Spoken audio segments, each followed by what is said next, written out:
ఆయనకు వచ్చేట్టుకు వసతి దీవెనికి అరాకొర నిధులు గత ప్రభుత్వం కేటాయించిందని మంత్రి గారు అన్నారు మేడం. నేనేం చెప్పానంటే వసతి దీవెన ప్రారంభించిందే జగన్మోహన్ రెడ్డి గారు. ఆయన ఒక విధి విధానాలు తీసుకొని ఎవ్రీ ఇయర్ 1000 crores రిలీజ్ చేశారు. దాంట్లో అంతకుముందు అసలు వసతి దీవెనే లేదు. జగన్మోహన్ రెడ్డి గారే ప్రవేశపెట్టారు. ఎవ్రీ ఇయర్ మేడం నేను మీకు రికార్డ్స్ ఇస్తాను.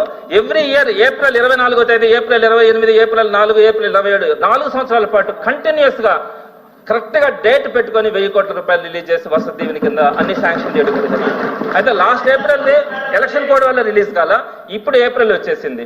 2 వసతి దీవెనలు అంటే వాళ్ళు ఏ పేరైనా పెట్టుకొని మేడం, అది పెండింగ్స్ ఉన్నాయి. కాబట్టి ఇక్కడ నేనేమంటానంటే సార్ మంత్రి గారు ఎప్పుడు కూడా ఆరోపణ చేస్తున్నారు మేడం. ఆయన అధికారంలో ఉన్నారు. మేమేమంటామంటే మీరు మంచి మనసు చేసుకోండి మేడం. ఈ రోజు పిల్లలు 6.5 లక్షల మంది బాధలు పడుతున్నారు మేడం. ఒక మంచి మనసు చేసుకొని వాళ్ళని ఫీజు రియంబర్స్మెంట్ గా ఇవ్వకపోతే ఆ పిల్లలు సర్టిఫికేట్స్ లేక ఉన్నత చదువులు లేకుండా ఇబ్బంది పడేదానికి